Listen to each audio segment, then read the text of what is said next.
અમદાવાદથી આશરે 30 કિલોમીટરના અંતરે ગાંધીનગર ઇન્ફોસિટીની સામે દાદા દાદી પાણીપુરીનો એક અનોખો ટેસ્ટ તમને ચાખવા મળશે.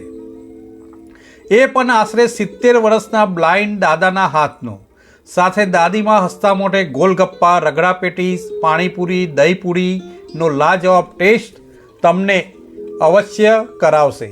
દાદાએ 5 વર્ષ પહેલાં આંખની દ્રષ્ટિ ગુમાવ્યા પછી તેમને ઘરે રહેવાને બદલે કંઈક કરવાનો વિચાર આવ્યો અને કંઈક જગ્યાએ તેમને હાથ અજમાવ્યો, પરંતુ છેવટે પાણીપુરી જાતે બનાવીને લોકોને ખવડાવવાનું મન બનાવ્યું. દાદા દાદીનો એક પુત્ર છે, હિતેશભાઈ. તેઓ સવારે રિક્ષા ચલાવે છે અને સાંજે દાદા દાદીને મદદ કરવા પહોંચી જાય છે. હેમુભાઈ એટલે કે દાદા પહેલાં કડિયા કામ કરતા હતા, પછી તેમની દ્રષ્ટિ થોડી ઝાંખી થઈ ગઈ એટલે તેમને હોસ્પિટલમાં ડૉક્ટર પાસે જઈને આંખ બતાવી. આંખના ચેકઅપ કર્યા પછી તેમની દ્રષ્ટિ સંપૂર્ણપણે જતી રહી. સતત કામ કરતા દાદાનો આ સમય ભયાનક હતો, પરંતુ તેઓ સ્વયં હિંમત હાર્યા નહીં અને વિચાર્યું કે શું કરવું. એ પછી તેમને શેરડીના રસનું કોલું બનાવ્યું અને ફક્ત તે સિઝન પૂરતું જ હતું. ત્યારબાદ તેમણે પાણીપુરીનું ચાલુ કર્યું અને ટેસ્ટ એવો કે લોકોના મોઢે એક જ વાત ચર્ચવા લાગી કે બસ પાણીપુરી ખાવી તો દાદા દાદીના હાથની જ. પછી તો પૂછવું જ છું, દાદા દાદીના હાથે બનાવેલી પાણીપુરી લોકો હોંશે હોંશે ખાય છે.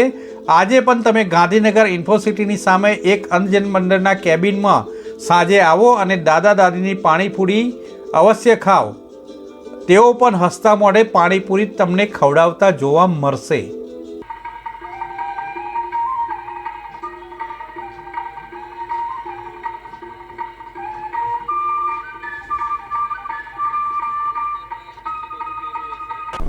મારું નામ હેમુભાઈ પ્રજાપતિ છે અને હું પહેલાં કડિયા કામ કરતો હતો. મારી આંખની દ્રષ્ટિ ઓછી થઈ ગઈ અને મને ડૉક્ટરને ટ્રીટમેન્ટ કરાવે અને કર્યો તો એ ટ્રીટમેન્ટમાં મને થોડોક ડૉક્ટરે ભૂલ ખાઈ ગયા, આંખે મારા પડદા ફાટી ગયા અને પછી મેં કીધું મેં શેરડીનો રસનું 3 વર્ષ પાયો પણ એમાં ન મજા આવી. પછી બેઠો હતો તો પાછું પકોડીનું ચાલુ કર્યું. પકોડીનું ચાલે છે અને મારું ગુજરાન ચાલે છે આ રીતે. અને મારે કોઈ આર્થિક સહાય છે નહીં. કમાવનાર વ્યક્તિ મારે એક બાબો છે, એ રિક્ષા ચલાવે છે. હું મારા ઘેરથી બે પકોડીનું કરીએ છીએ.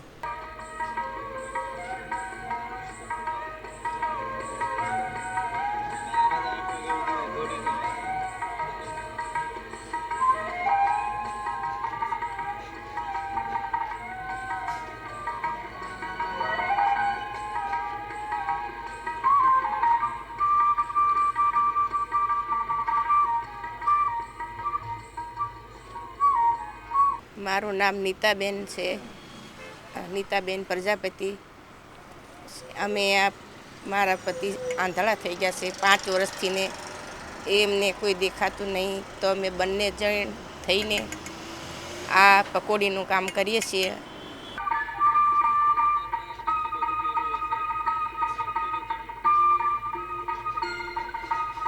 એમને અત્યારે 6 વર્ષથી આંખું હોઈ જાય છે, તો ત્યારે તો એમને ઠામુકું નથી દેખી શકતા.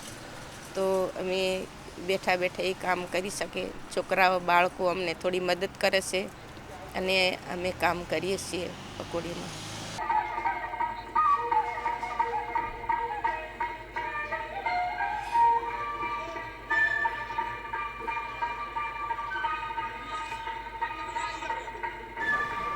મારું નામ હિતેશભાઈ હેમુભાઈ પ્રજાપતિ.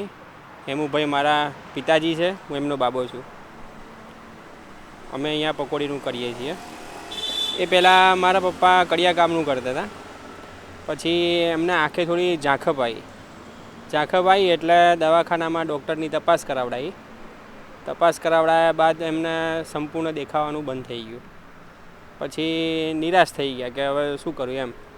પછી એ દરમિયાન શેરડીનો રસનું એમને વિચાર આવ્યો, તો શેરડીનો રસ પીવડાવીએ, પણ એ તો સિઝન હોય ત્યાં સુધી, એ પતી જાય પછી કે હવે શું કરીશ એમ.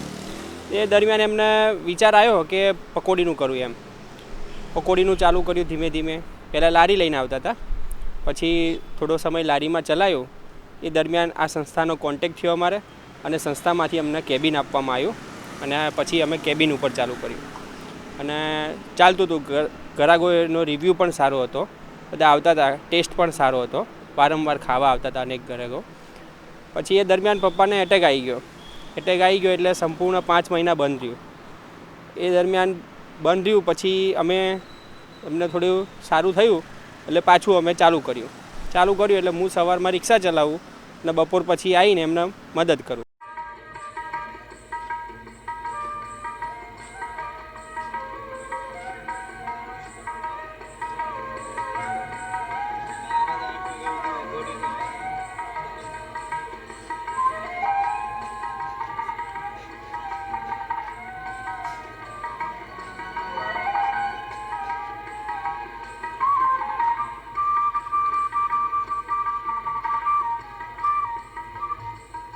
Report by Ashwin Limbachiya, Bharat mirror, Ahmedabad.